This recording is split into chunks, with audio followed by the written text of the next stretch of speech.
Take two. Congrats. Thank you. Thank you for being patient with me. Goodness gracious. All right, let's start. Naku, pasensya na po kayo, lalo na yung talagang 1 hour lang yung inallot for today. Now, okay, let's dispense with my introduction. My reference for our session this afternoon is The Obstacle is the Way by Ryan Holiday. This is really about Stoicism. It's the philosophy called Stoicism. For the Stoics, the mind is the only thing we can control.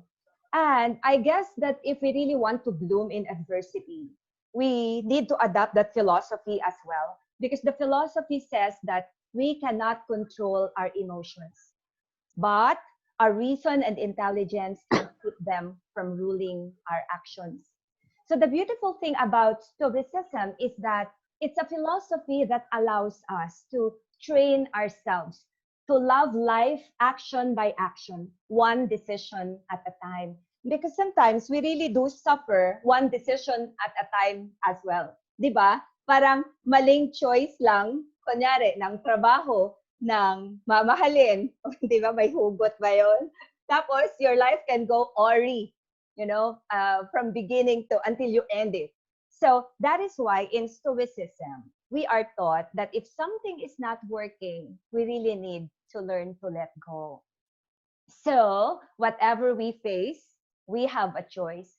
Will we be blocked by obstacles or will we advance through and over them? So, blooming in adversity this afternoon is focusing more on us and what we can do. The adversity is there. We cannot do anything about it, but we can do something about 3 things: our perception, the things we do, our actions, as well as our will. So let us start with the discipline of perception. Yung pananaw natin. Do we see clearly? Or how do we see things? Lahat naman tayo vulnerable to the elements of life. Walang exempted. Wala talaga. We are vulnerable to the elements of life. Hindi natin alam kung down the road magkakasakit tayo, di ba? Or down the road kung kailan tayo, alam mo yun, we would fall prey to heartbreak or ang dami talaga the past days were texting me na they lost their jobs because they got terminated due to the pandemic and also we're all vulnerable. Like a few months ago, they were so secure in their jobs and suddenly now they lost their jobs. So we are vulnerable. Now, we can respond in many ways. Pwede tayong matakot. We can be frustrated. We can be confused. We can be really truly helpless, depressed. We can even be angry. But those responses will not really help us bloom. Meron na ba kayong taong nakita na maganda, na ganyan ang kanyang state of being? Meron na ba kayong taong nakita na maganda, na maayos yung itsura na takot or galit? Wala pa. So blooming in adversity would ask us to really be transformed by the adversity. Not be paralyzed by it, but make it as a launching pad.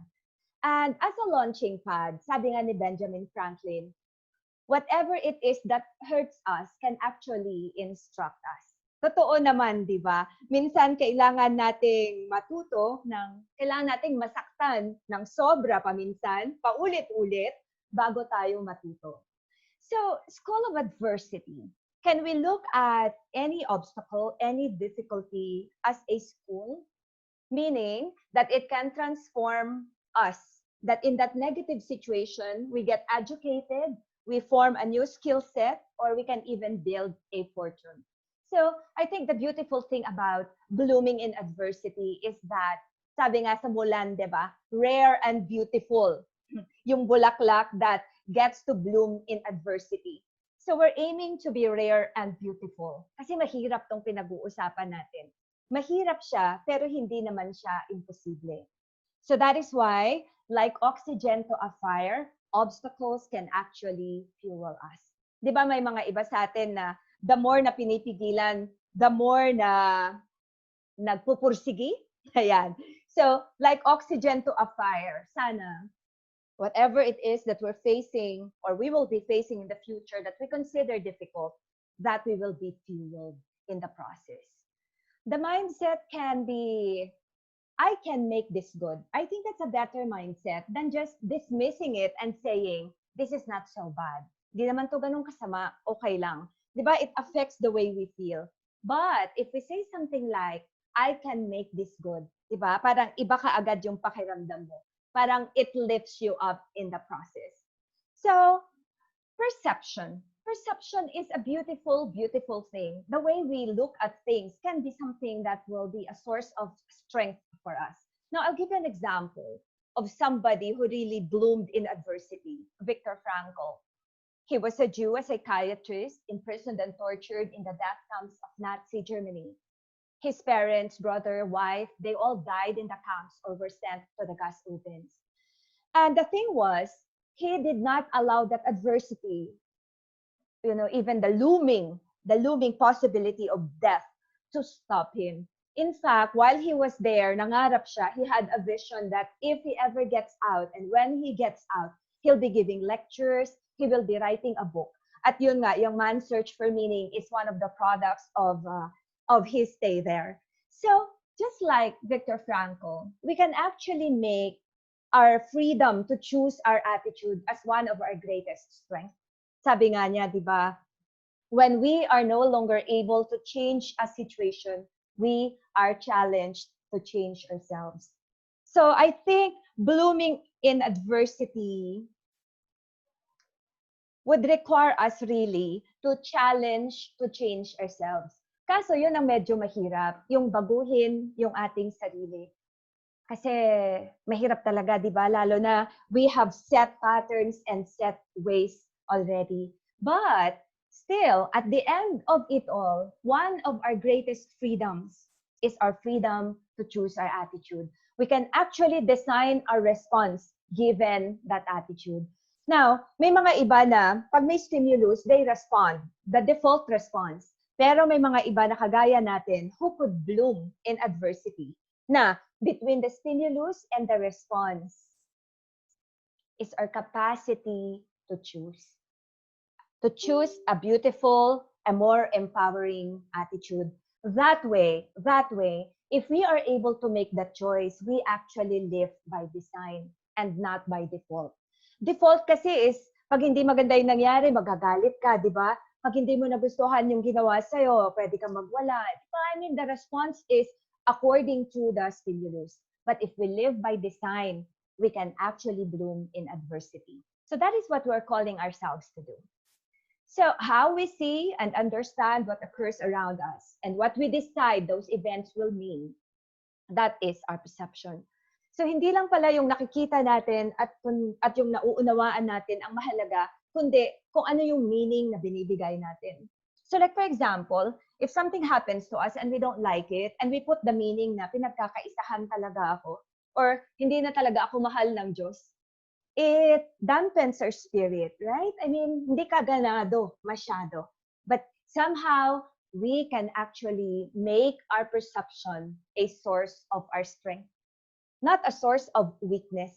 Kasi mahirap yung kung ang pananaw natin, tinatalo tayo mismo ng ating sariling pananaw.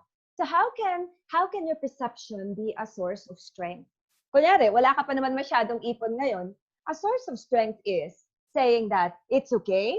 Yung ngayon does not determine who I am. I can actually make changes, and a year from now, I would have saved. I could have already finished paying all my debts.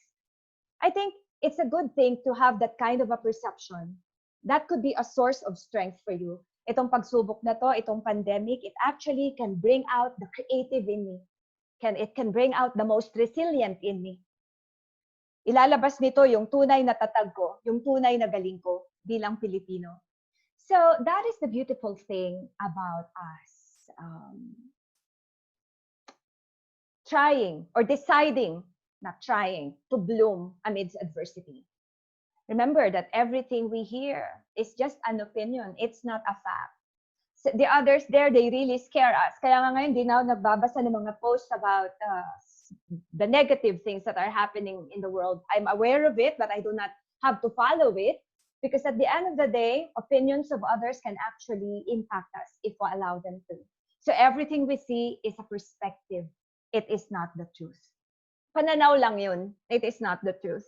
Kaya nga, di ba, nothing in this world is good or bad. It's our thinking that makes it so. So it's our thinking that makes something good or bad. And a lot of our experiences can actually show that. And so our incredible advantage will be to see things simply and straightforwardly as they truly are. Neither good nor bad. For example, iniwang ka ng asawa mo or ng boyfriend mo for somebody else. Well, the default response is magwala, stalk mo yung babae na naging dahilan ng pag-iwan sa'yo or ng lalaki na yon. Hindi ka kakain. There's so much drama in your life because your thinking told you that it's a bad thing that happened, right? But what if we look at things straightforwardly as just they truly are? Parang tubig lang na natumba and then, okay, natapon. Neither good nor bad. Will it shift the way we behave? Will it shift the way we feel? My dear friend, yes.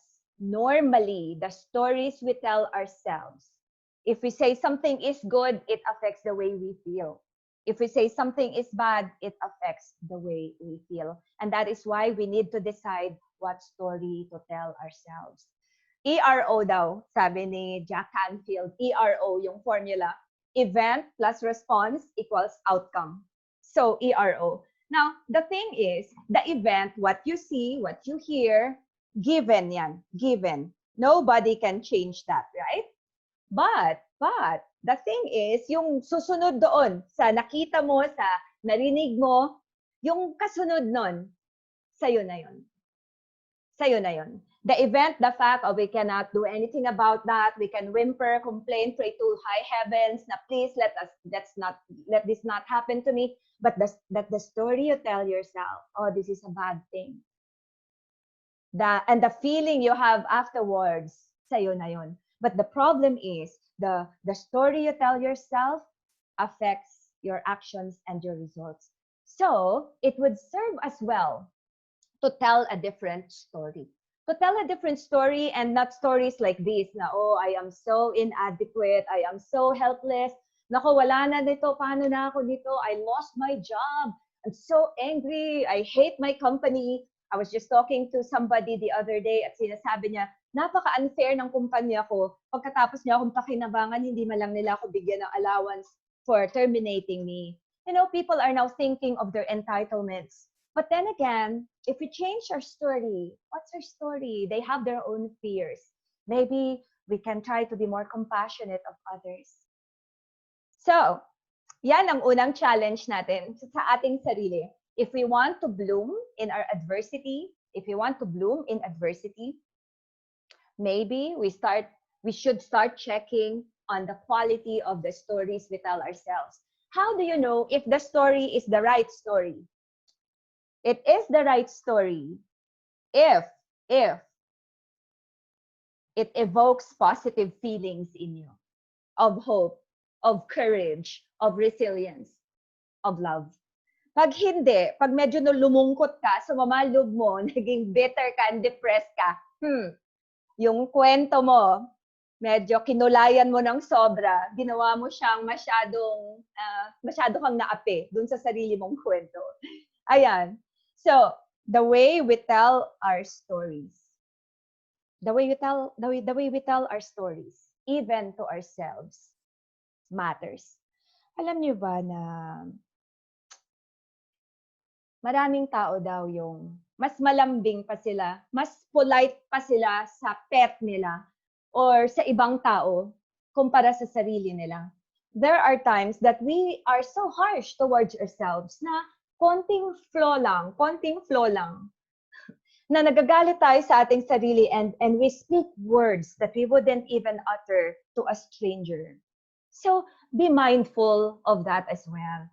Kasi, if we really want to bloom, we also need to water, to nourish ourselves, give ourselves the proper sunlight and all, diba? So, please, let us speak to ourselves more lovingly, in a more caring way.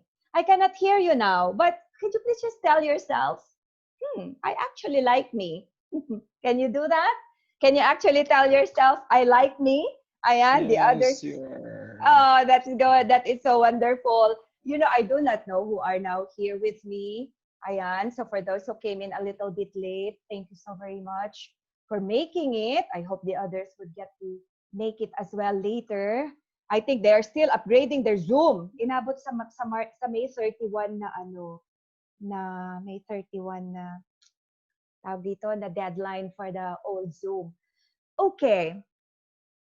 Our feelings are a product of our perception.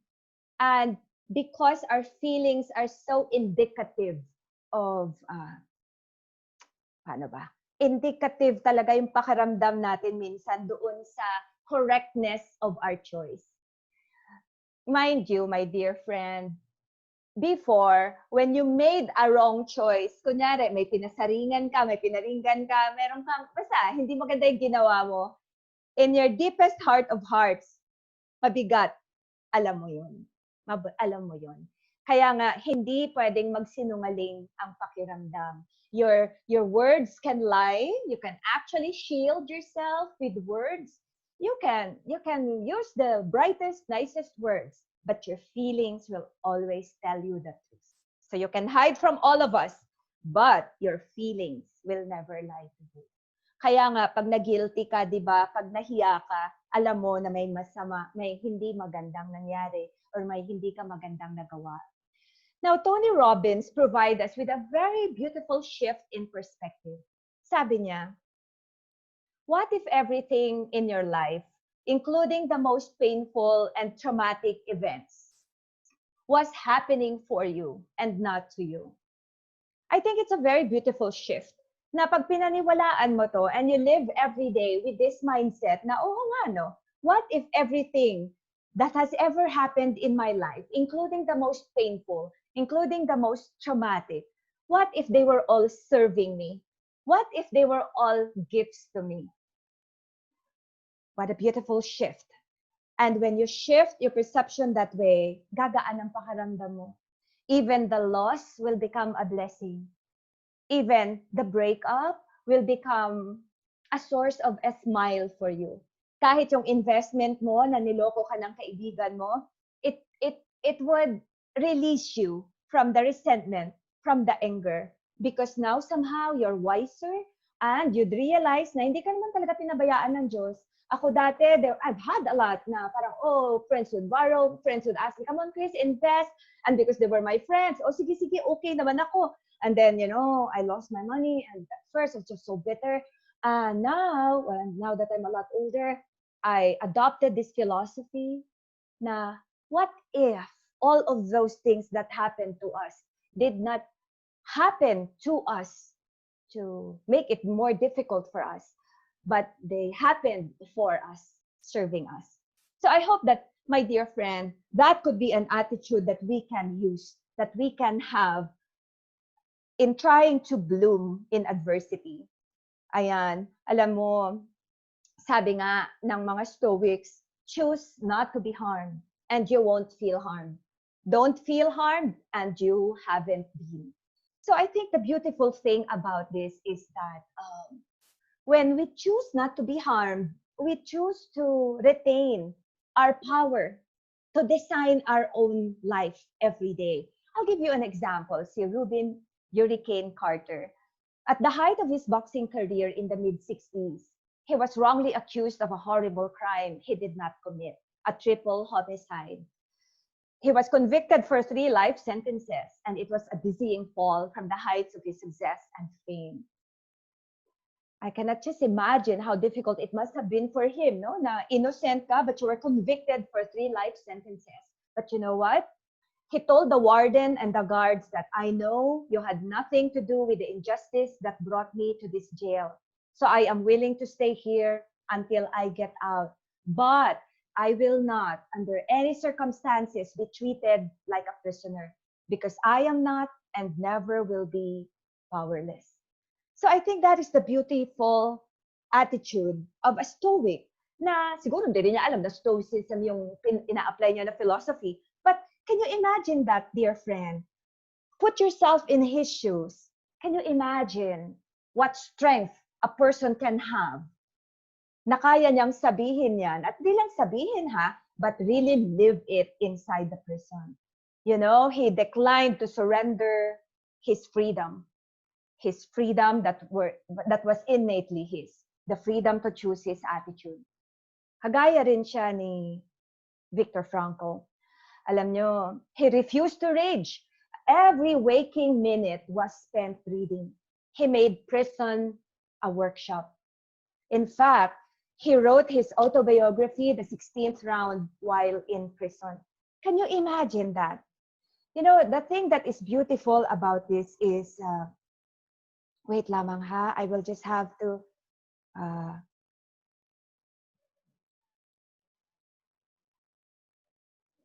yan.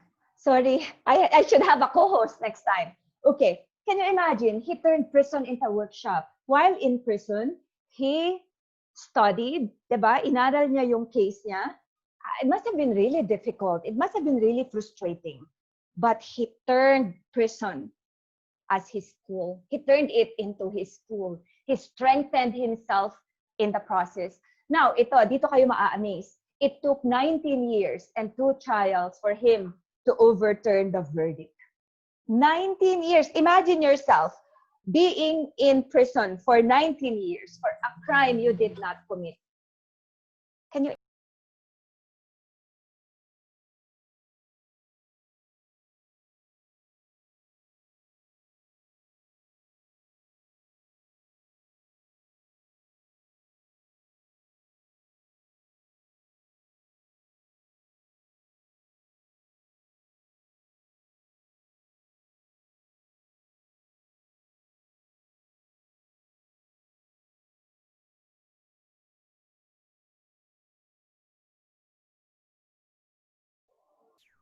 Hello, everyone.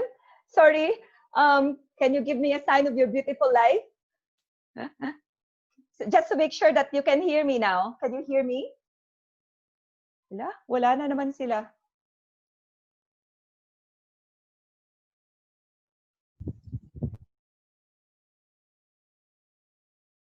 Hello, Ma'am, you're here. Steve. Hi, salamat. Thank God. Hi, Des. A little bit chubby pa din. Darling, I don't know. I think ngayon pa talaga nagloko ang Wi-Fi. I'm so sorry. I'm so sorry. So now I'll have to restart this. Wait lang ha. Pasensya na po. Nako, I'm so sorry. So can you hear me well now?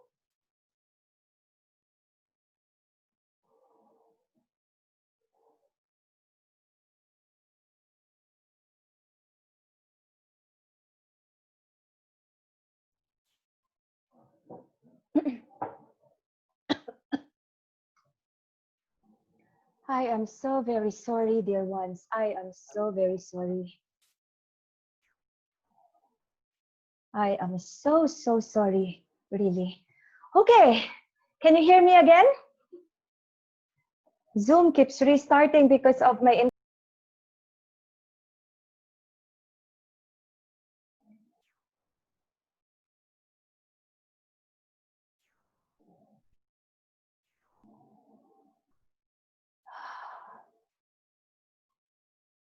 I know, I'm so sorry. Okay, can you hear me again? Lani, give me a sign of life. Rinig mo na ako? Oh my God. Yes po. Oh, thank you. Pasensya na talaga. Yes. I am really being tested today with my patience.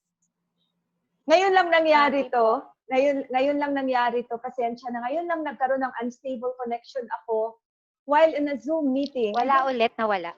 Nawala na naman?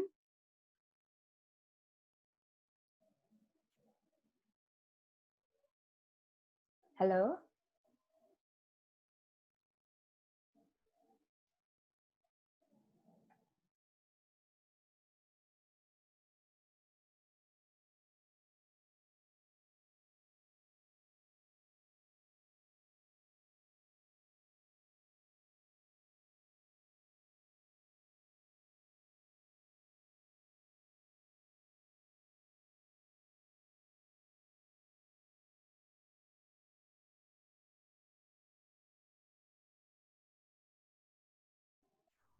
Okay, we're back again. I'm so sorry about this connection. Ako, talaga sabi nga nila, pag nasa Pilipinas ka talaga, you have to be patient with the internet connection.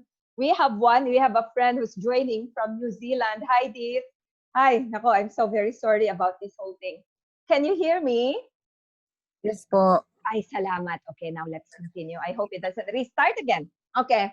So, di ba nakaka-inspire talaga yung kwento ni Hurricane Carter? In fact, a movie was made of his life.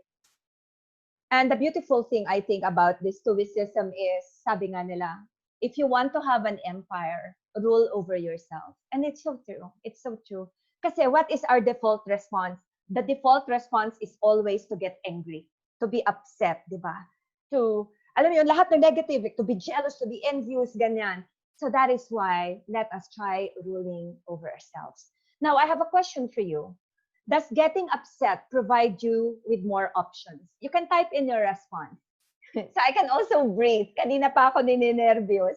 Could you type in your response to the chat box? You know? Does getting upset provide you with more options? What is your answer to that? Yes or no? Ha! Sabi ni Pat, yes daw. Sabi ni Didith, no. Ah, very nice. It's nakakatuwa naman. I'm really liking your responses. Okay, okay. Oh, sorry doon sa mga mag-yes, ha? Joanne Manliklik Malika. Okay. Anyway, no. Sige, you still can type in your responses, but does getting upset provide you with more options? No. No, my friend. In fact, it's difficult to bloom in any circumstance, maliit man yan o malaki na challenge, kapag mabilis kang ma-upset kasi hindi ka makapag-isip ng tama. Getting upset, getting stressed, actually limits our thinking. Parang hindi yung oxygen ng utak mo, natatanggal siya doon. So hindi ka makapag-isip masyado. And that is why when we're highly emotional, di ba? Wala tayong masyadong na-achieve na tama. Minsan mali-mali yung mga decisions natin. So getting upset does not provide us with more options. And that is why problems are precisely as bad as we think. And if we say it's really, really bad, it's really, really bad, nako, tinaas mo lang yung upset level mo. Oh, may joke ako. Alam mo ba kung ano yung IQ mo? Huwag mo na akong sagutin. You don't have to unmute your mic. But I'm sure you know your IQ, if it's average, above average, ganyan, no? But may mga iba sa atin, sobrang taas ng IQ. Alam niyo kung ano ibig sabihin ng IQ? Irritability quotient. May mga ibang tao talaga na sobrang taas ng IQ. Yeah. In fact, iniisip mo pa lang yung taong kinakainisan mo na i-irritate ka na. O diba, ang taas ng IQ mo minsan. Actually, ganun din ako minsan. Now, the thing is, pag mataas masyado yung IQ natin, yung ating irritability quotient. Yeah, IQ, darn, yes. Pag mataas yung ating irritability quotient, imagine, no, kung gaano kalaki ng energy mo ang napupunta dun sa inis mo instead of you being productive. And that is why, let me give you a beautiful example of somebody who really bloomed in adversity. Itong movie na to, Soul Surfer, nasa Netflix ito. It's the story of a woman named Bethany Hamilton. Yung left arm niya, napansin nyo sa picture, wala siyang left arm kasi at the age of 13, a shark attacked her. And because of that, she lost her left arm. Nung time na yon, nagsisurf na siya at magaling na siya talaga. Now, after she got healed, after she recovered, she started training again. Tingnan nyo yung kanang kamay niya, merong hawakan yung surfboard niya kasi hindi nga siya makabalance, hindi siya makatayo without the left arm. So a movie was made of her life and it was so inspiring talaga. Nasabi ko, my gosh, kung siya nga walang left arm and she still, learned again to surf and surf beautifully, professionally. Ano naman yung excuse natin, for example, for our goal? Sabi niya, I don't need easy. I just need possible. Nice! Sabihin mo rin yan. Come on, my dear friend. Say it also. Read it out loud also to yourself. I don't need easy. I just need possible. And that is why ayaw naman talaga natin ng madali. Ang gusto lang natin is yung posible. Posible. And that is why if we alter our perspective, it actually impacts everything in our lives. Kaya may mga ibang tao na ang liit-liit na problema and they're drowning. But there are some people na ang laki-laki ng problema na pinagdadaanan nila, but they're able to thrive. Bakit? Because of perspective. They have altered their perspective. Sabi nung nasa lupa, sabi niya, boat, boat. Ang saya-saya niya makakita ng boat.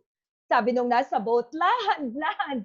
O diba? Ang saya-saya niya rin makita yung lupa. Both of them are really happy because the perspective of what's important to them at that moment is really different. And that is why let's break apart something, kahit ano pa yan. Look at it from some new angle. And then it will lose its power over us. If we use words like niloko niya ako, she betrayed me, oh, ganito, nilalait niya ako, inapakapakan ako, ginamit lang ako. Well, it's so powerful. It diminishes our own power. But if we break apart a problem, a difficulty, and look at it from some different angle, buti na lang nakilala ko siya ng maaga. Can you imagine if I married him? Nice perspective, right? Mabuti na rin naman na ganito yung mababa lang yung IQ niya, mababa ang irritability quotient niya. Tapos ako mataas ang IQ. Match kami. See, there are so many ways to which you could look at something from many different angles and at the end of it all say, I am still so blessed. I am still so blessed. Kaya nga sabi, di ba, what the caterpillar calls the end, the rest of the world calls a butterfly. Nice. We all have our cocoon stage. Kaya nga, ang butterfly is the perfect example of one that blooms in adversity. Wala talaga siyang choice, nag-bloom talaga siya after. Pero tignan nyo naman yung pinagdaanan niya. So, ganun din tayo. And that is why at the end of it all, it is our choice whether we want to put an eye in front of everything or in front of something. How does that work? When you put an eye in front of anything, laging may eye sa una. I hate this. I do not like my boss. I am so angry with this traffic. I am harmed by this pandemic. If you put an eye in front of anything, idinagdag mo sa equation ikaw. You added that extra element of you being now a part of the obstacle that you have to face. Nung una, ang kailangan mo lang i-deal with is the obstacle. But if you put an eye in front of that obstacle and you say, I am harmed by this is just, pisses me off, ganyan. I am so ganito. Now, dati, isa lang ang kalaban mo, pero when you put an eye in front of that thing, dalawa na. Kalaban mo yung obstacle, which you cannot control, at yung sarili mo, na isinama mo na doon.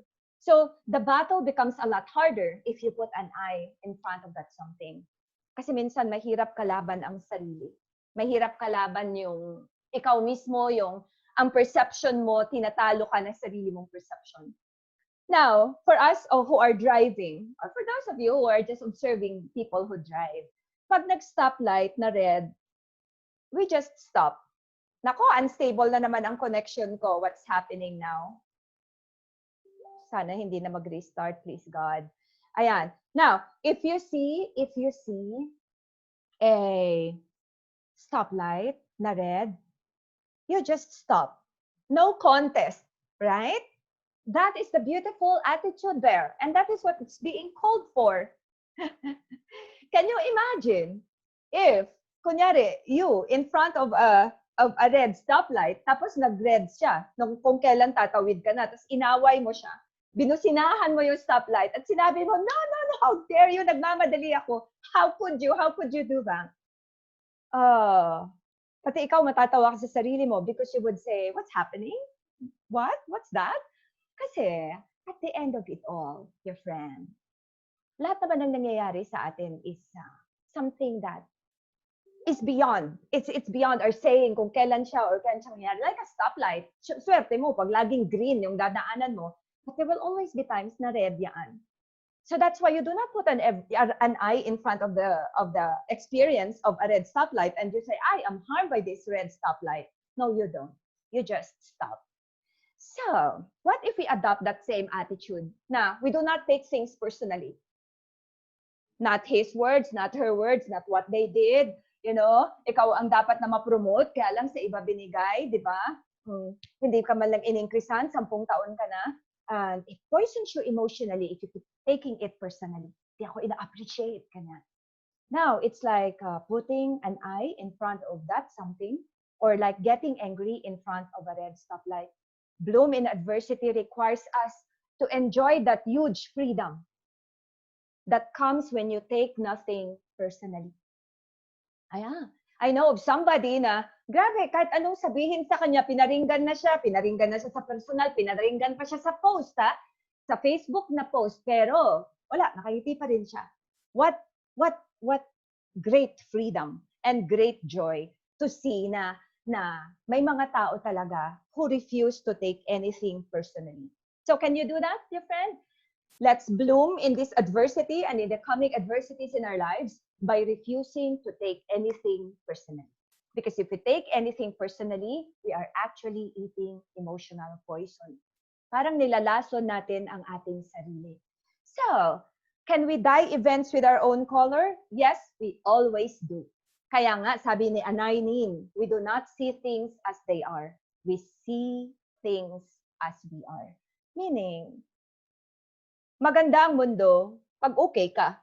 That's why when you're in love, everything around you is beautiful, right? Pag lahat ng blessings na hiningi mo kay Lord dumating, para, everything around you is beautiful. You're even kinder, you're even more polite, more courteous. Lahat ng kakausapin mo, naku, masarap kakausap. Because you dyed events with your own color. So it's what's inside you that got reflected outside. Now, so can you just imagine those people who are angry, who are upset all the time, lagi nagrereklamo. Can you just imagine what their dying events outside their lives is? At saka yung, ano kayang nasa loob nila na ganun ang napoproject nila sa labas. Kaya ikaw pag lagi kang galit, please check on yourself. Bakit? Anong ikinagagalit mo? Yeah. Anong ikinagagalit mo? Ala, meron daw hungry. Si Jasmine is hungry. Oh, I'm so sorry. You can eat while listening. Oh, paano na ba yan? Paano na yan? So that is why at the end of the day, dear friends, you do not see things as the things are. You see things as you are. So kapag pangit yung nakikita mo sa labas, pakicheck mo naman ang sarili mo. Baka kasi merong sa loob mo na inilalabas mo, di ba? Kaya nga in one of the meditations I do, one of the things there in a guided meditation is you check na yung sa heart mo, parang every time you deal with somebody, it's like white light emanates from your heart going to that person. Yeah, and you cannot treat that person in an ugly manner. Siyempre, no? Kasi nga, it's the light of love, or it's the light of God that is emanating from you. Now, is it possible that we can be gifted with desperation? Yes, I am an example of that. My parents were farmers. I was born in Mindanao. Desperate to succeed, really. We were very poor. I didn't know that we were so poor at that time. Di ko naman alam kasi no comparison. But I was so desperate to succeed.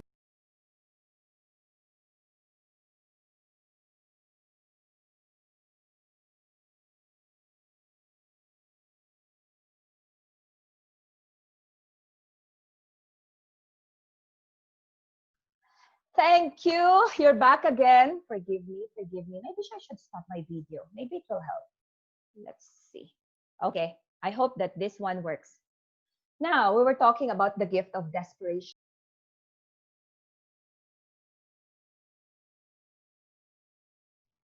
Hello? Please just bear with me. I'm going to move to another location. Maybe my location is hindering what's this now? My communication with you. So let me just check if this will help. Whew. Okay. All right. I will not be using my video from now on. Hopefully this will help. Okay. Oh, you're all so sweet. Can you hear me now? I'm looking at the chat box. Hi, thank you. Okay, I'm back. I moved to another location. Hopefully, pasensya na talaga kayo sa aking internet. This is fiber, you know. Pero bakit ganun pa rin siya? Okay. I send you all my love. All 20 of you. Okay, ito na. Balik na tayo. It's just so amazing how you are just so wonderful. All of you, really. Sige, tuloy na natin.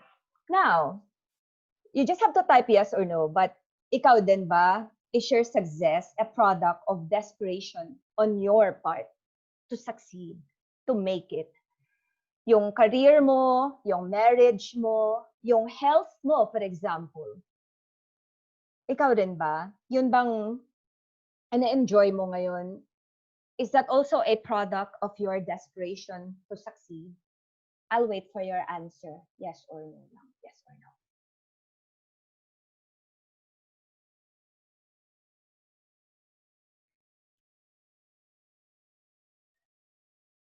Maybe. Pwede. Yes for some. Yes. Beautiful. Beautiful. I'm sure as you are writing yes, you are actually remembering how that desperation helped you bloom. Siguro not during, but much, much later. Diba? So thank you. Thank you for sharing. Alam mo, well, let's schedule. For those of you who would like to share with me someday or talk to me one-on-one, tayong dalawa lang ang mag-Zoom. Baka sakaling hindi na siya mag-restart. You know, we can schedule that. I have plenty of time. So to all of you who said yes, yes, true for you, true for you. Now, true for me as well. So that is why tayo na mga parents, let us not give everything to our children. Kasi, meron nga isang Chinese billionaire dati na ini-interview siya. Tapos sabi sa kanya, do you have any regrets, sir? Because you have everything. Billionaire eh. Tapos sabi niya, I only have one regret. Yun ang sabi niya. At ang regret niya is that, sabi niya, my greatest regret is I cannot give my children the gift of desperation. Galing, no? So, minsan, yun ang frustration ng mga magulang na they have everything. They have everything. Parang ihahand na lang nila sa mga anak nila on a silver platter yung meron sila. But it weakens their children. So maybe, dear friends, kaya nga siguro individually we need to grow eh. Kasi it will weaken us if everything is handed down to us in an easy way. Right? Can you imagine the story of Bethany Hamilton? Pag hindi na wala yung left arm niya, hindi siya extraordinary story. Hindi siya extraordinary na example. So, desperation can be a gift. Blessings and burdens are not mutually exclusive. Huwag nating sabihin na hindi talaga ako blessed. Ang dami-dami ko kasing problema. No, is it possible na, yes, ang dami-dami nating problema, but we are still so blessed. I think that would be a wonderful attitude to adopt, especially during this time. Na we're breathing, we are still so blessed. Lalo na kayo, I have friends who are now here with me na you are still working. The others, they have work, but 3 times a week, it's still a blessing. And the thing is, maybe we should also shift our view of others. Kunyari, sabi ni Socrates, ang wife daw niya was such a nagger. At ang sabi ni Socrates, well, she is a good practice for philosophy. Kaya, okay, those of you who have difficult bosses, sipin mo na lang lagi, ang hirap-hirap talagang pakisamahan nitong boss ko. She is really a good practice for philosophy. Alam mo, she is really a good practice for patience, ha? Natututo talaga ako magkaroon ng pasensya nang dahil sa kanya. Look at that. If you look at it like that, you smile, you laugh, right?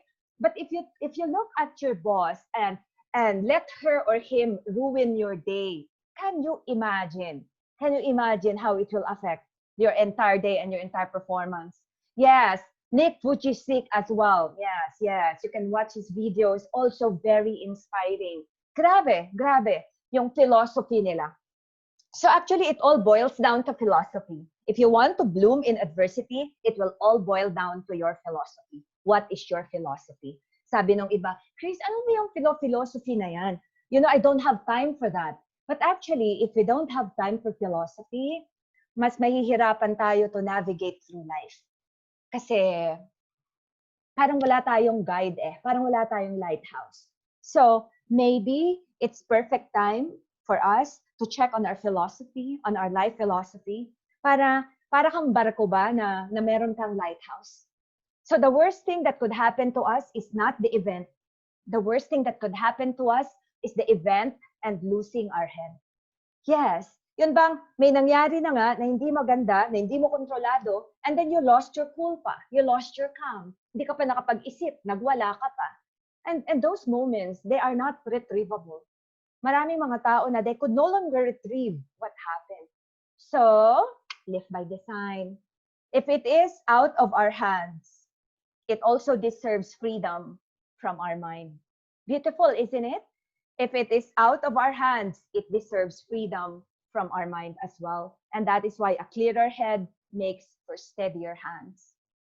Sabi ni Dr. Bruce Lipton, one of my favorite authors, the moment you change your perception is the moment you rewrite the chemistry of your body. And that's why I chose the word bloom. Ganda, di ba? Bloom.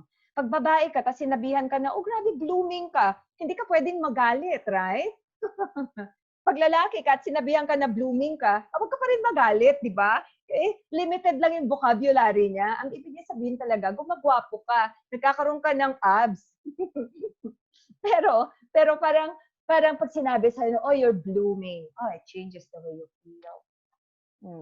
Kaya, alam nyo, why is this so important that we shift our perception? And how does it rewrite the chemistry of our body? Now, look at the lady on the left. Marami sa atin minsan ganyan ang ating mukha, lalo na kapag ang dami natin bayarin tapos kulang yung income, di ba? Or lalo na yung mga kaibigan natin na umutang sa atin, 10 million years na, hindi pa rin tayo naalalang bayaran. But, look, the one on the left, well, creates, sabihin na lang nating negative, creates a negative chemistry on our body. Kaya yung kapag nandiyan ka lagi sa klase ng chemistry na ganyan, na mga low frequency emotions like anger, frustration, sadness, resentment, ganyan, guilt, alam mo ba na mas mabilis kang magkasakit? Mas mabilis kang kapitan ng sakit? Oo. Alam mo yun, kahit ang dami mong pera, tama naman kinakain mo, pero nagkakasakit ka pa din. Bakit? Kasi yung perception mo ang kaaway mo, yung kwento mo ang kaaway mo. That's the one that's making you sick. And that is why sometimes, yung mga iba nga hindi nila alam na cancer yung sakit nila, they're better off at healing themselves. I know of somebody na ilang taon na niya, alam ng pamilya niya na meron siyang breast cancer, pero siya mismo hindi niya alam because, she has problems with her mind and all. Pero hanggang ngayon, buhay pa rin siya because she doesn't know she has cancer. Siguro po pag iba lang yun na alam niya na may cancer siya, namatay na siya noon pa. Imagine mo yun, no? The moment you change your perception is the moment you rewrite the chemistry of your body. And that is why joy, happiness, love, passion, excitement, bliss, adventure, these are high-frequency emotions. These are the emotions that will rewrite the chemistry of our body, that will help us bloom in adversity. Oh, kahit ano pang pagdaanan natin, if we stay with that, stay there. Kaya ang challenge mo ngayon sa sarili mo, lalo na pag nagsisimangot ka, isipin mo lagi, oops, stay on the right side, stay on the right side. Okay? Kasi sa totoo lang, that's why people now meditate. People now try to, meron pa akong kaibigan, ako din, ginagawa ko din to, yung gadget detox, ganyan, di ba? You detoxify yourself from all those interruptions.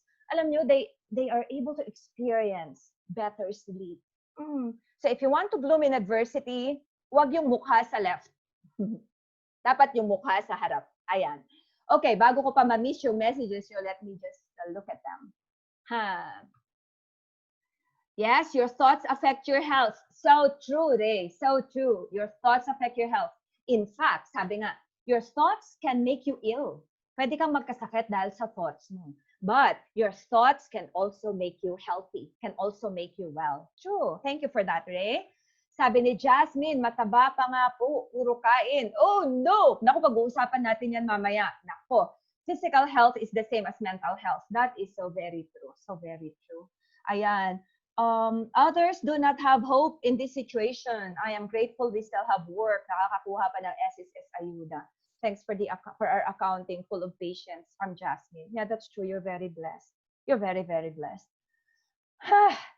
Kaya nga Anyway, so, the first, see clearly. Grabe, more than 30 minutes na ako. Nasa perception pa lang tayo. But you know why? Kahit skip ko pa yung dalawa, yung action and, tawag dito, yung will. Kahit skip ko pa yun, we can already bloom just by seeing clearly. So, can you let joy be your compass? I'm sure you are saying yes. You're saying yes. So that is the way to see clearly, dear friends. Kaya nga ayaw natin sa mga tao na madadrama, di ba? Kasi iniisip natin na, ang hirap na ng buhay, di ba? Kailangan pa ba talaga mag-create ng drama? And that's why we try to avoid them. So, nako, I'm getting a lot of messages that they're not able to join. I am going to find a way to get the recording to you or organize a new one. So, I really apologize. Maybe some of you haven't upgraded to the new version of Zoom, and that's why you cannot get in. Now, second, the discipline of action. Ito na. Ito mahirap. Kasi kahit naman you see clearly if you don't take action, di ba? See clearly, but we have to act correctly. What's that? Kailangan, act correctly is, lahat ng ginagawa natin, directed.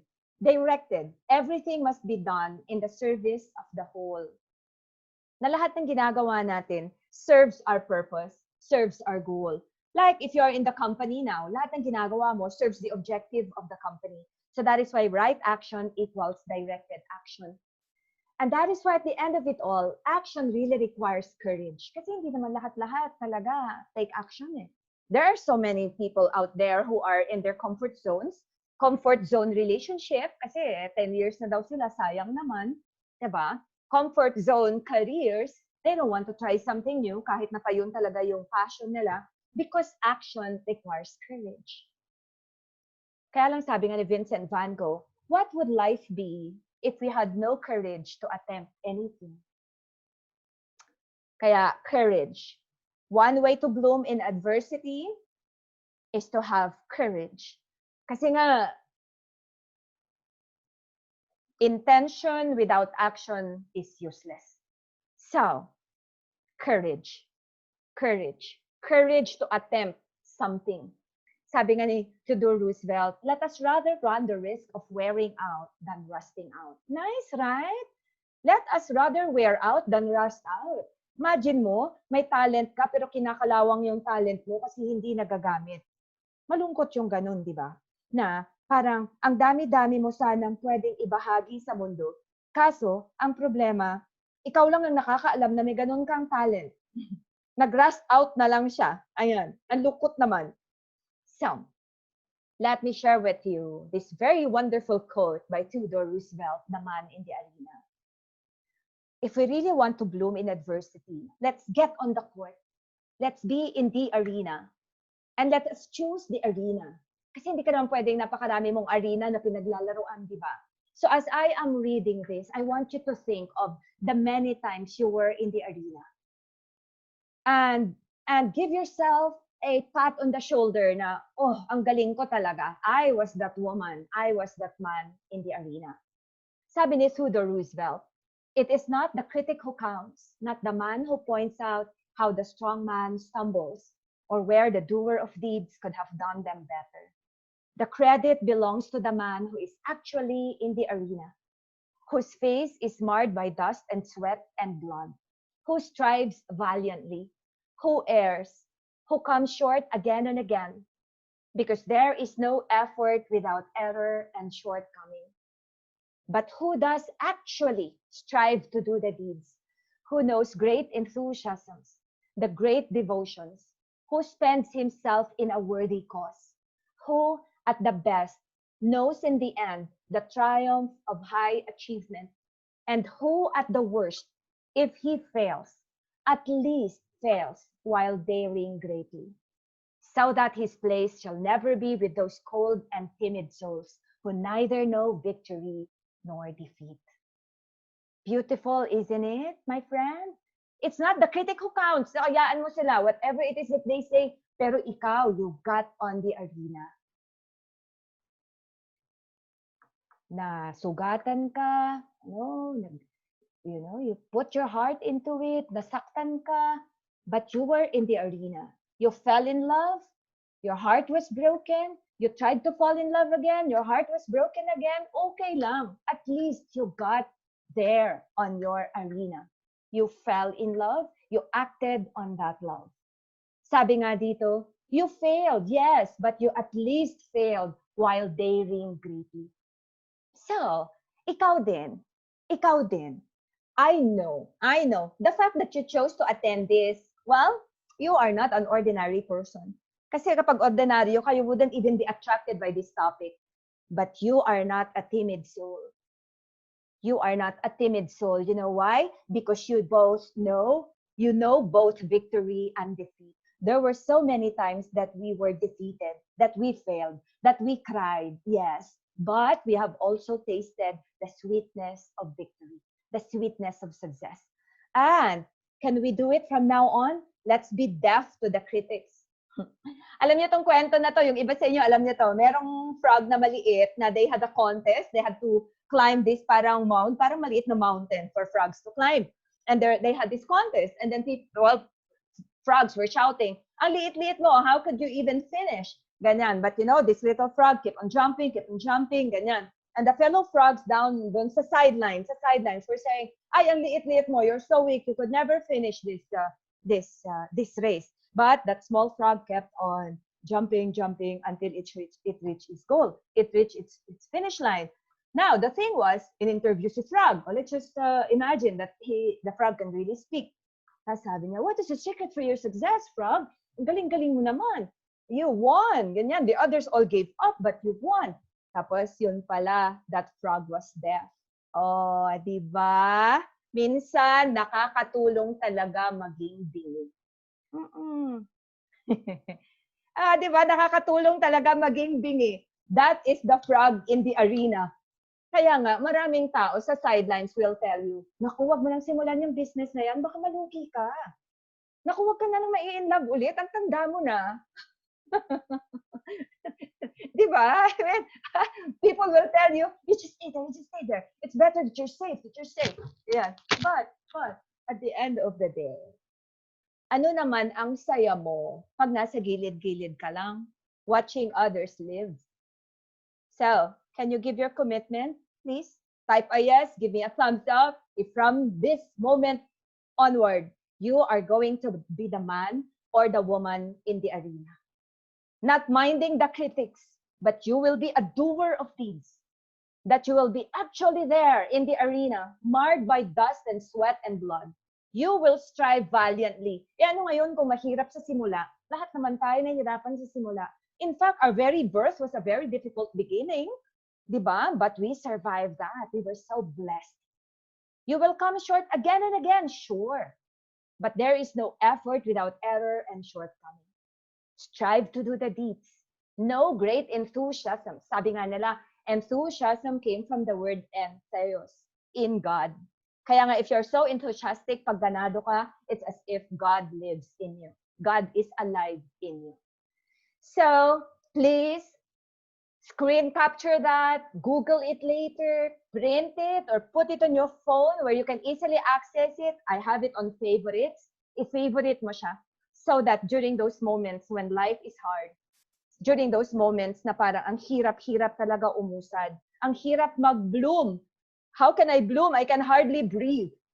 That you will be inspired to be that woman or man in the arena. Amen. So true. Yes. Thank you. Thank you for that. So that is why, let me skip this part because I'm already going to go over time. Satisfaction comes from the Latin word satis, which means enough. Yun pala ibig sabihin ng satis. Satis means enough, and that is why satisfaction actually means enough action. We will truly just be satisfied when we have taken enough action. So, pag nagkulang ka rin sa action mo, hindi ka rin pwede dapat magreklamo. Kunyari, may nawala sa'yo or nalugi ka, hindi ka nakabenta, wala kang commission for the past few months, ganyan. Siguro kasi kulang din yung action. Like for example, ako, admittedly, my marriage failed because I was just so poor in my action. Kulang talaga ako.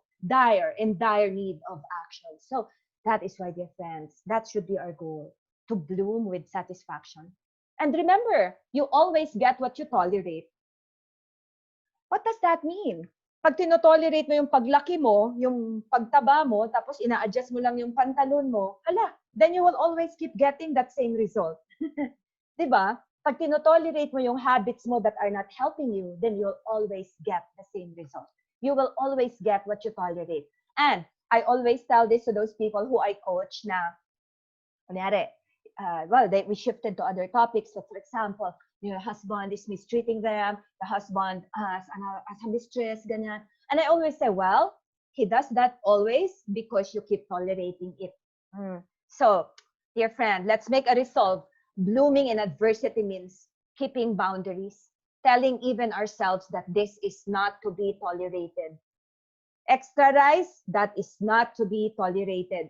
Aba, ang laki na ng bewang ko, that is not to be tolerated. Okay? Sabi nga, wisdom is knowing the right path to take. Yes, it's so easy to be wise. Actually, alam natin lahat paano pumayat, alam natin lahat paano mag-ipon, di ba? Ang problema lang natin is, minsan, lacking tayo in integrity. We don't have the integrity to take action. Sometimes that is our problem. Wala tayong problema sa wisdom. Ang problema natin is acting on our wisdom. So, let us stop causing our own stress. Let's feed our good. Let's feed our good.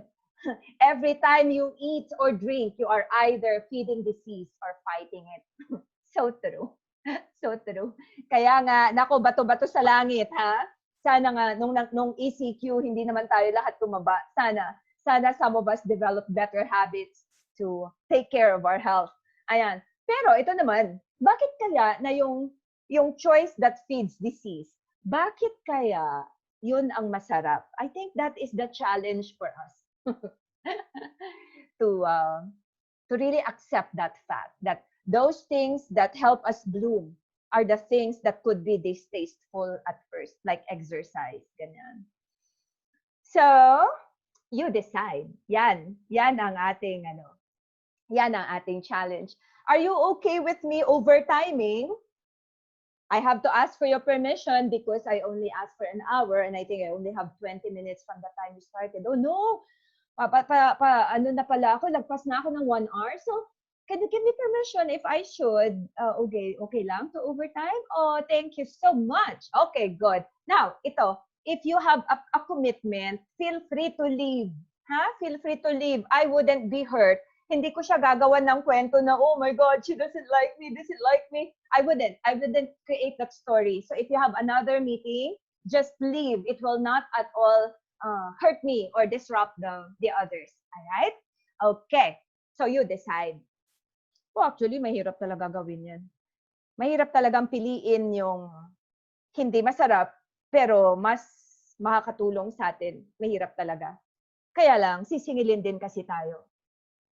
There are so many people who think that blooming in adversity is blooming only during that phase of being in that adversity.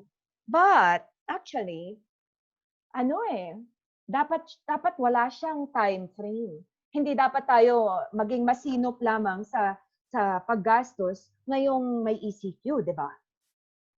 Kailangan masinop tayo all throughout. And that is why one of the best mindsets, the best shifts is change before you have to. Okay, I have coaching clients now. I cannot share their names because confidential na. But I'll just give you examples from their stories. Na may mga iba na they have so much regret. Kasi there's one who's on his 50s na ang dami-dami niyang sakit and then he's trying to parang gusto niyang i-cram into a small space yung pagiging healthy niya ulit. And there will always be a point that he would regret and say na sana sinimulan ko na to when I was 30.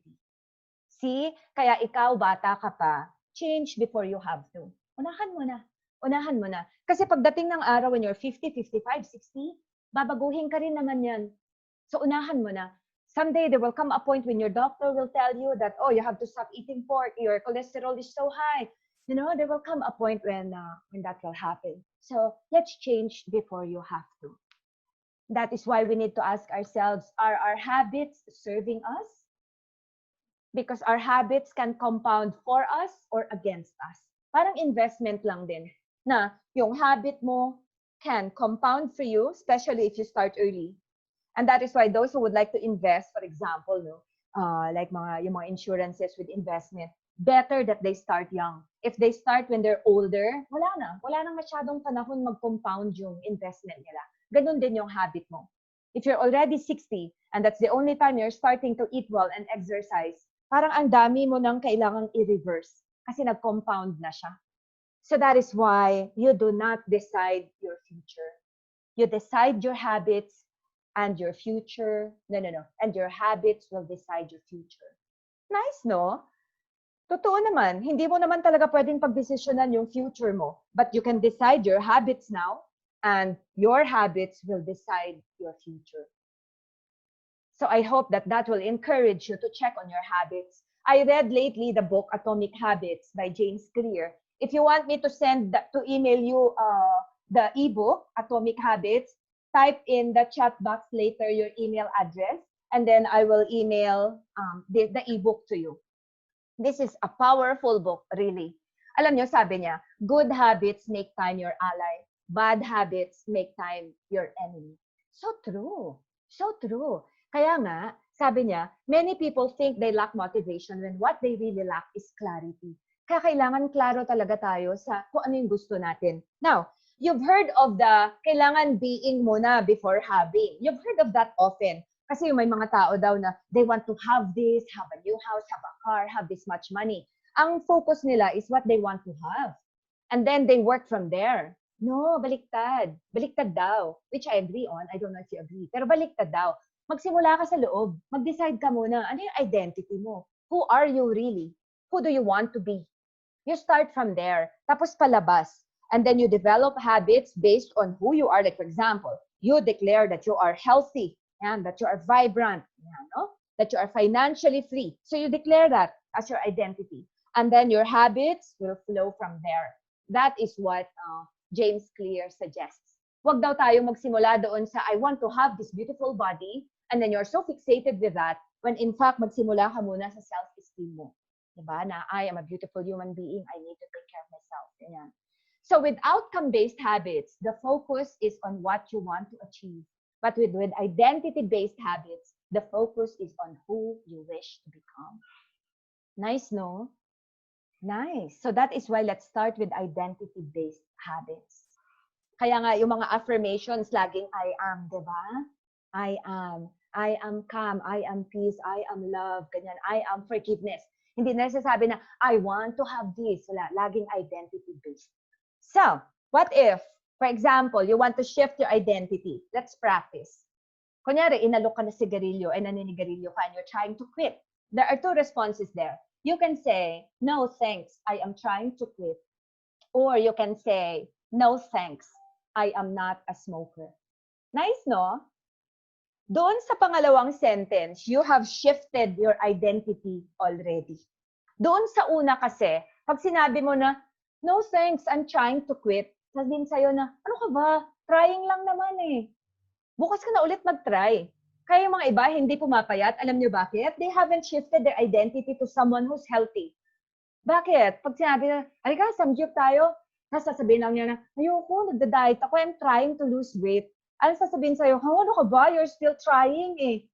Bukas ka na ulit mag-try. O next week na ulit. O, you never win. You will never win if you do not shift your identity. So, can we give ourselves the challenge na if we want to bloom in adversity, can we first focus on our health? Kasi mahirap kahit ang dami mong pera pag hindi ka healthy, di ba? Hindi ka rin magiging completely masaya or completely happy.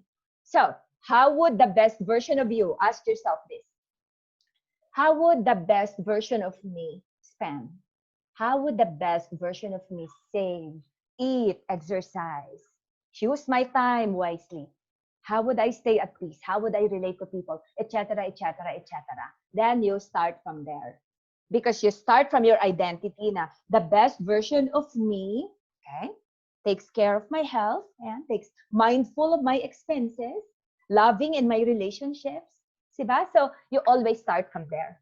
Okay. So please type your email address sa chat box para mapadala ko sa inyo yung ebook na Atomic Habits. Okay. Remember, every action you take is a vote for the type of person you wish to become. I always remind myself of this, Kasi kaya namang tinuturo ko tapos hindi ko ginagawa, di ba?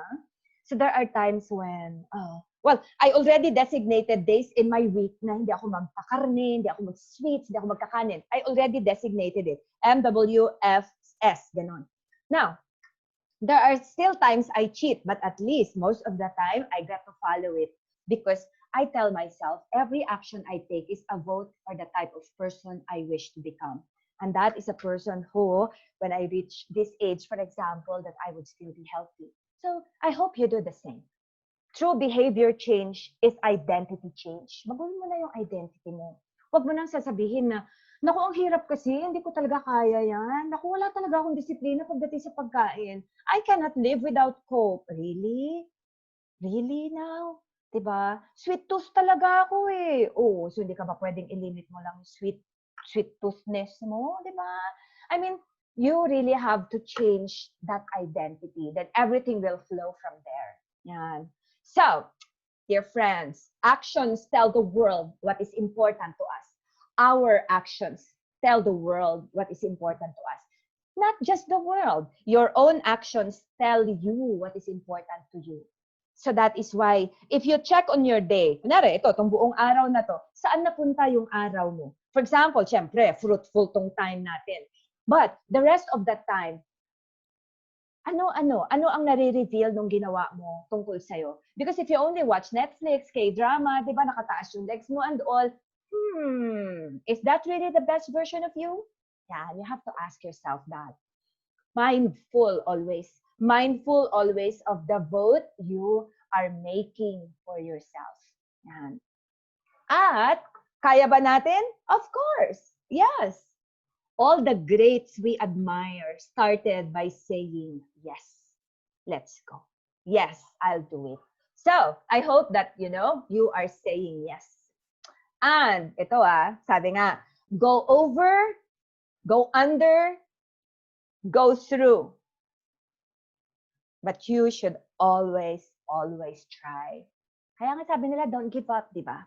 Lahat-lahat, subukin mo. Thomas Edison, in 1878, he wasn't the only person experimenting with incandescent lights. But he was the only man willing to test 6,000 different filaments, including one made from the bared hair of one of his men. Imagine that. Bared hair, Grabe siya. 6,000 different filaments. Alam nyo, ang strength ni Thomas Edison, he outlasted impatient competitors. Eventually, he found it in a piece of bamboo. He proved to everyone that genius is really just persistence in disguise. So ikaw ba, sa totoo lang, have you really been persistent? Check mo rin ang sarili mo. Kasi ako maraming beses hindi ako naging persistent. And I paid the price for my lack of persistence.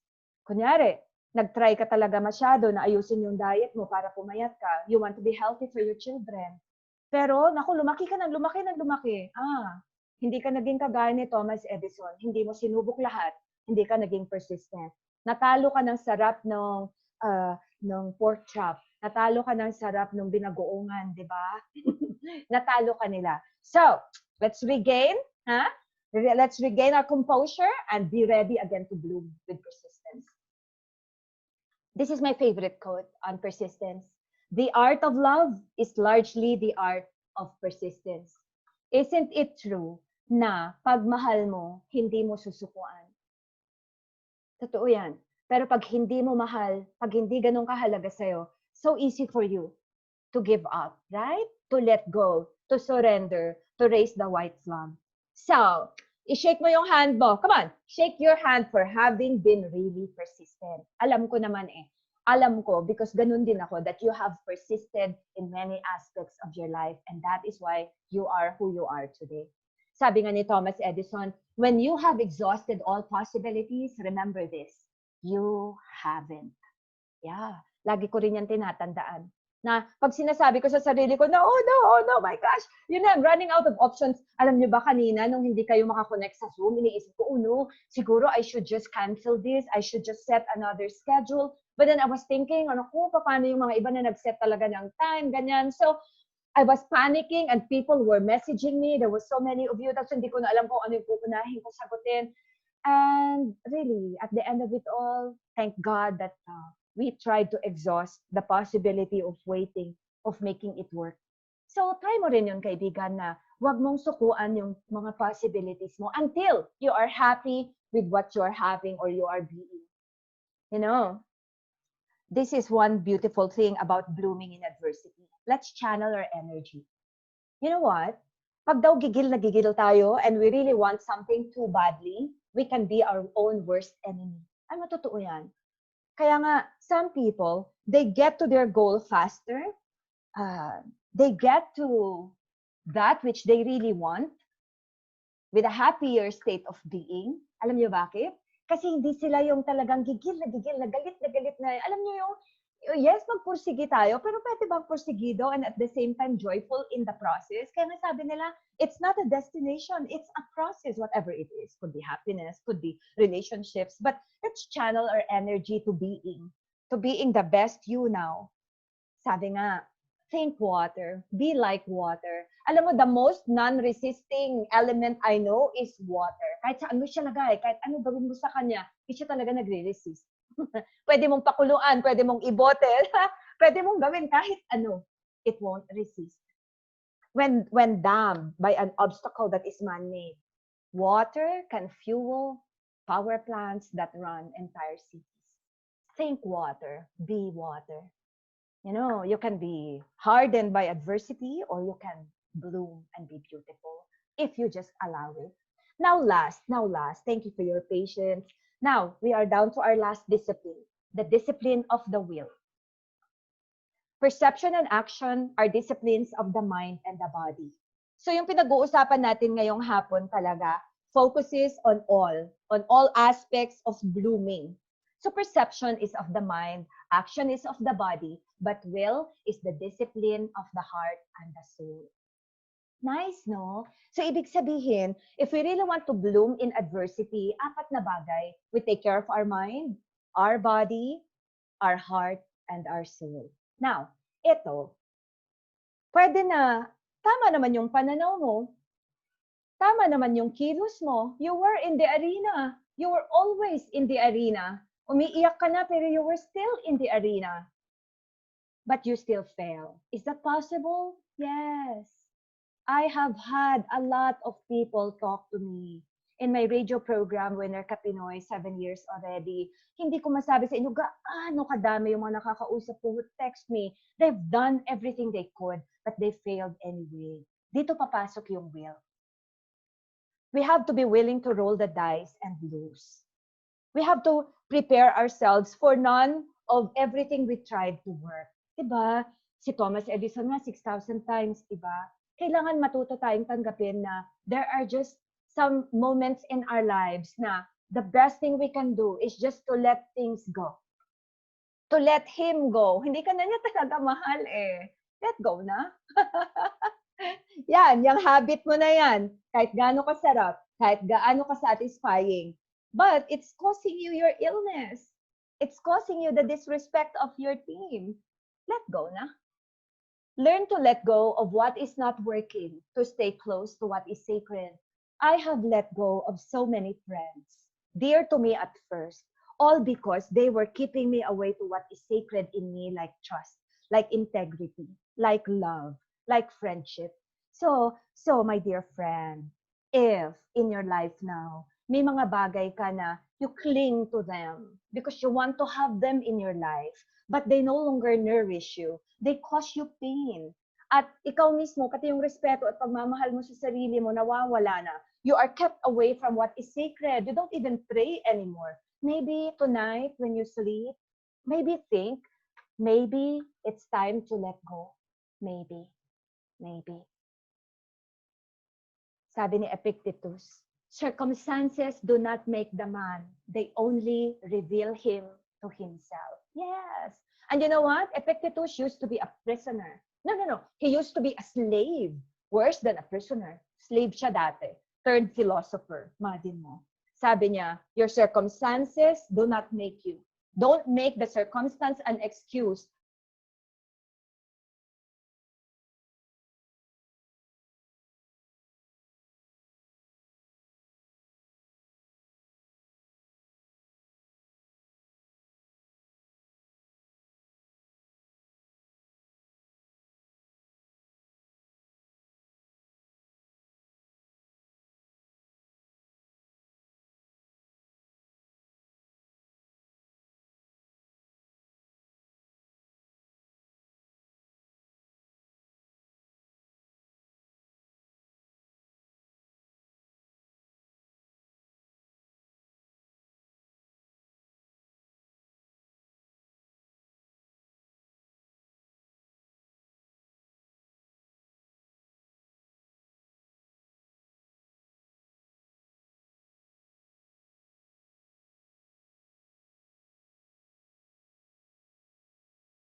So sorry. Daldal ako ng daldal. Hindi niyo pala ako marinig. Okay, can you hear me now? Can you hear me now? I'll wait for a yes. Thank you. Thank you. Okay. As I was saying, let us not make use of circumstances to justify the way we behave. Marami akong coaches dati, hanggang ngayon actually, na pag nagsisimula kami, they always blame their circumstance. Naging ganito ako kasi siya yung magulang ko kasi yung asawa ko kasi Can we just check on the circumstances and see what did this circumstance reveal about me? Now, can you answer yes or no to this? Could you actually handle yourself if things suddenly got worse? Suddenly. Could you actually handle yourself if things suddenly got worse? Can you? Can you still be calm and see things clearly? Can you still act correctly? What's your answer to that? Kasi ako, hindi pa rin ako maka-definitive na yes. Hirap pa rin ako. Yeah, Franz, pareho tayo ng sagot. Not that easy. Ray, kudos sa'yo, my friend. Si Ray lang ang 100% yes ang sagot. So not that easy, so no. Yes, Franz, I know. But hindi tayo totoo yan. Kaya nga, it's good to prepare ourselves. To be able to handle ourselves well if things suddenly got worse. Kasi kahit ako mahirap magsabi ng 100% yes. Kaya nga, will. We need to strengthen our will. Kaya nga tinawag siyang willpower. Because when you have will power, it can never be affected by the outside world. It will help us thrive and stand undisturbed in spite of obstacles. And the beautiful thing about will is that when you think that something or when you see that something is unchangeable and undeniably negative, I know of some, namatayan sila, ganito, yung anak nila was a victim of a crime until now, still unresolved, but they made it into a learning, humbling experience. The others, they made it a chance to comfort others. Like saying na, pinagdaanan ko rin yan, I know what you're going through. So, let us learn the art of acquiescence. What is that? Pag sinabi sa'yo na, come on, learn to acquiesce. I searched the meaning and it says the reluctant acceptance of something without protest. Parang yung mga iba na na-diagnose ng cancer, parang yung iba na binalita na lang sa kanila na, oh, your son died in battle, ganyan, no? I mean, mahirap tanggapin, kaya nga reluctant. Yung marami akong examples recently, hindi ko na lang maalala yung lahat, but you know, the others, they didn't want to accept. Alam mo, they were wailing. We were in a Zoom call at hindi ko alam ang gagawin ko because she's wailing. Umiiyak siya talaga. Alam mo yun, yung deep, gut-wrenching wail. But, you know, reluctantly along the process, She accepted. So, with acceptance comes peace. So kahit reluctant ka sa pagtanggap mo, tanggapin mo pa din. Slowly, it will liberate you. It will bring you peace. So whatever it was that was a complete adversity for you, tingnan mo, kung nangyari yon a few years ago, ngayon, maayos ka na ulit. Diba? So that is why sometimes will is really more of what we do to surrender. It is really not strength. The exercise of your will is not strength. Minsan, the best thing to do is to just surrender. Raise your white flag. Kaya nga, meron tayong tinatawag na serenity prayer. God, grant me the serenity to accept the things I cannot change. Courage to change the things I can. And wisdom to know the difference. Yes. Diba na, yun ang hinihingi natin the serenity to accept what we cannot change, acquiesce to it, courage to change the things I can, get back on the arena, even if you've already been hurt, and the wisdom to know the difference. I downloaded Insight Timer. You might want to try that app as well. Meron silang mga free meditations, and one of my favorite is Nicole Bailey's Begin Your Day. Every morning yan, hindi man every morning, like almost every morning, 7 minutes lang siya So it's easy to do. Guided meditation siya. And one of the lines there that's really my favorite is yung sinasabi niya na, give up the need to control, to force, to battle. The universe has your back and will always look after you if you just let it.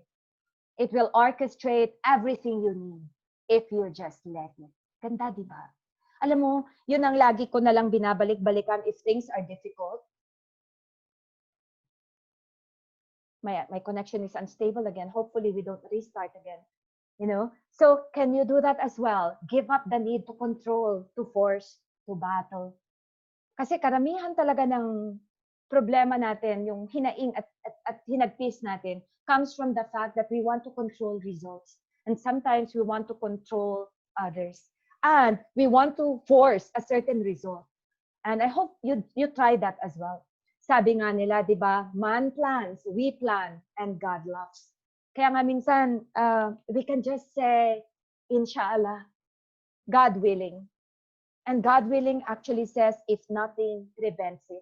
Yes, we can bloom, but we can only bloom as of now. That is the only time we are assured of. So, dear friends, it's always going to be God willing. Quiet humility. These too shall pass. Build your inner citadel where nobody can get in, where you are truly, truly safe. And what is our inner citadel? That is our character. Alam niyo si Mike Tyson, when he was reflecting on the collapse of his fortune and his fame, sabi niya, if you are not humble, life will visit humbleness upon you.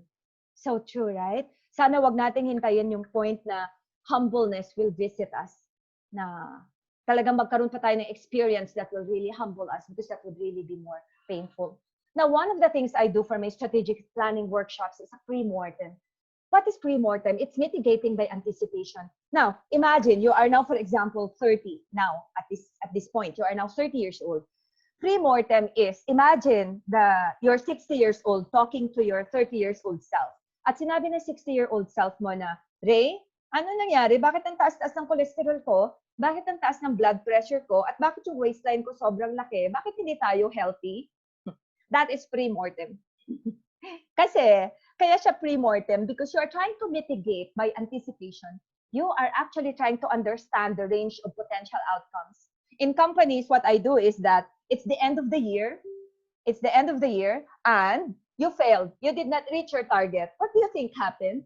Tapos the team will imagine scenarios like, oh, we did not take our work seriously. We did not follow through with our clients. We did not care for our customers enough. Ganyan, di ba? So the beautiful thing about the pre-mortem is hindi siya post-mortem. Post-mortem is kung kailan nangyari na, kung kailan tumaba ka na, inatake ka na sa puso. That's when you review na, oh, kasi kumain ako ng ganito, I didn't exercise, right? That's post-mortem. Pre-mortem is uunahan mo siya. So I hope that will work for you. Train on hills or altitude. Try to train ng paangat, ng paakyat. Tapos, you will be better off because, for example, yung race mo is on altitude, on flat surface. So, did you get that? That the concept of the pre-mortem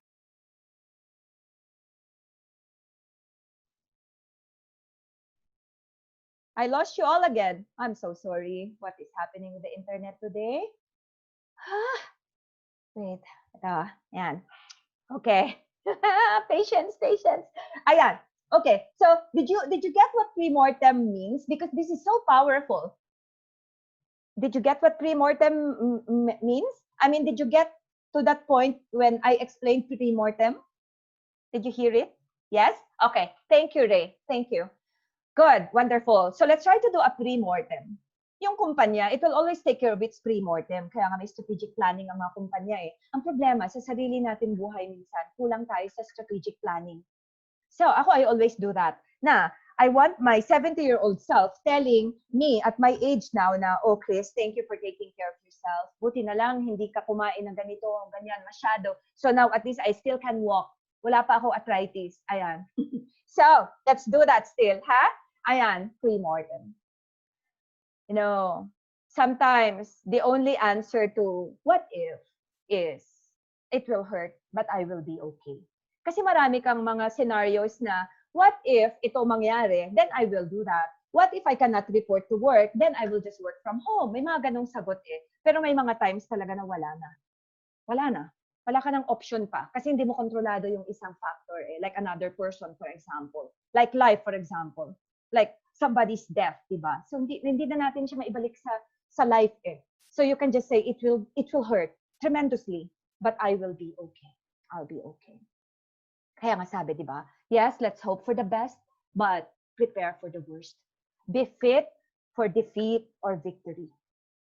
Hindi yung we're only fit for victory. We're only ready to celebrate. Let's also be fit, ready for when defeat comes. Hindi natin hinihingi, but just in case it comes. Remember that the only variable you can control is you. Kaya nga pwede nating sabihin na I can bloom in adversity.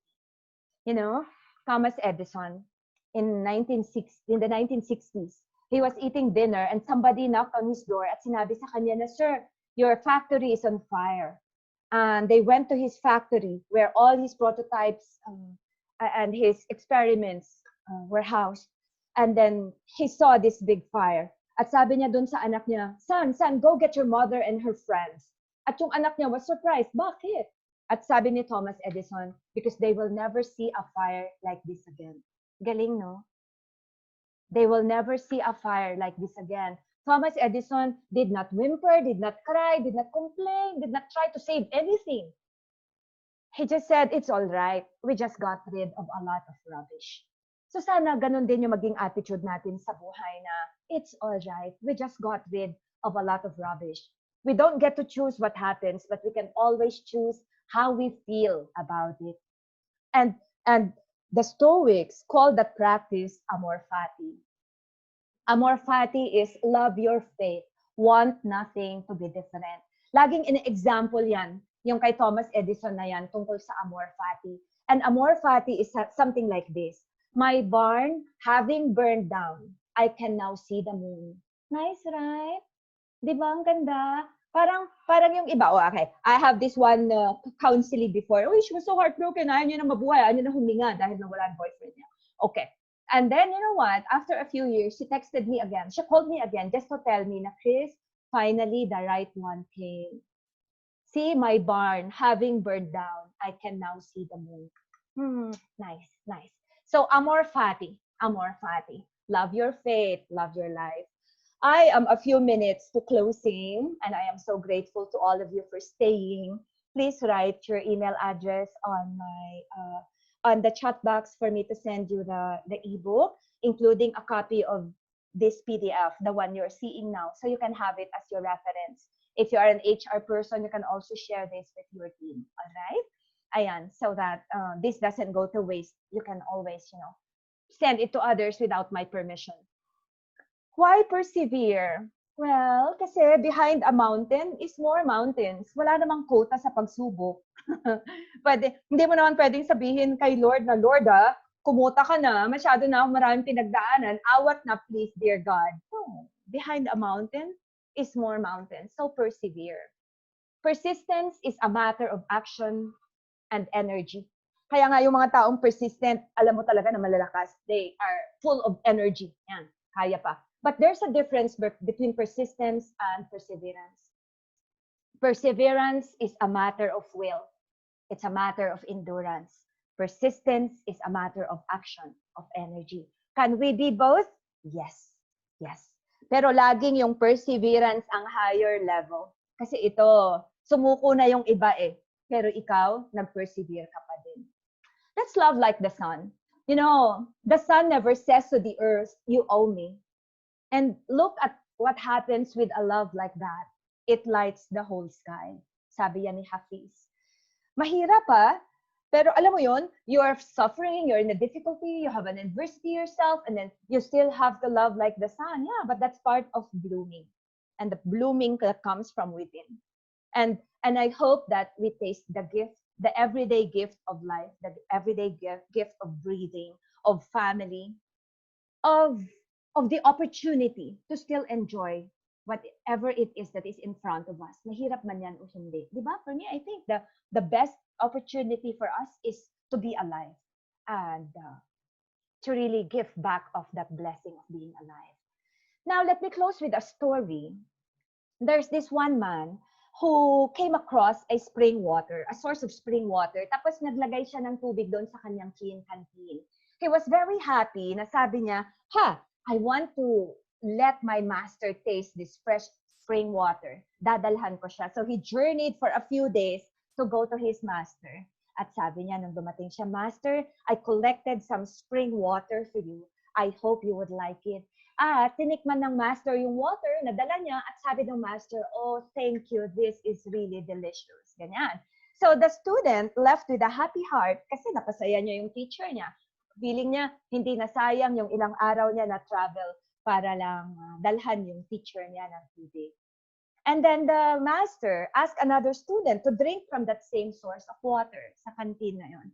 And the student spat it out upon drinking it. Kasi sabi niya, Master, this tastes really awful. Bakit ka nagsinungaling? Bakit mo sinabi na masarap yung tubig? When in fact, ang pangit ng lasa niya. And the master said, you only tasted the water. I tasted the gift. Nice, isn't it, my friend? So I hope that you always taste the gift. Let us live a life of gratitude and be thankful under all circumstances. Turn what we must do into what we get to do. Kasi pag sinabi mo na, hi, I must work again. I must submit this again. I have to make a report again. Parang burden, parang mabigat, parang pilit, di ba? But if you say, oh, I'd get to work again. I'd get to share again. You see the shift and the attitude there? If you say, I get to do this, you get to say it with appreciation because others don't get the chance to do what you are about to do. It puts you in that state of grace, in a state of gratitude na, thank God, I get to do this. Others are struggling to even breathe. So my dear friends, never lower yourself to a person you do not like. And that is why we're telling ourselves to bloom amidst adversity. Keep voting for yourself. See clearly, act correctly, endure, persevere. And remember that a miracle is a shift in perception from fear to love. Sabi yan ni Marianne Williamson. And I hope that we always act from love. Sabi nga ni Rumi, live life as if everything is rigged in your favor. I think that's a beautiful attitude, that we live life as if everything is rigged in your favor. Isipin mo na lahat kami kakampi mo. Lahat. Kaya nothing in your world can ever go wrong. Kasi everything is rigged in your favor. And I know that you have a lot of testimonies about that life has been conspiring actually to bring you to where you are now. Kaya nga sabi ni Leon Brown, it all begins and ends in your mind. What you give power to has power over you. And let's try to tell a different story from now on and gather strength and bloom as we go. Before we end, my final encouragement for you all is let's try to persevere until all that is left is you, the best version of you. I am about to close, and I would like to thank you all for spending almost 2 hours with me. I overtime big time. And thank you for staying, really. Thank you for persevering despite the disconnection and all. Ayan. I wouldn't end the call, and so the others later we can exchange stories as when others have already decided to leave. Namaste. This is an Indian greeting that is really one of my favorites. I would like to end with this. My dear friend, I honor the place in you in which the entire universe dwells. I honor the place in you which is of love, light, peace, and joy. When you are in that place in you and I am in that place in me, we are one. Namaste. And remember, the flower that blooms in adversity is the most rare and beautiful of all. Ayan. And don't forget to be awesome. There. So thank you so very much. You can now unmute yourselves if you want to say something. Okay? There. And I will stop recording so you wouldn't be shy.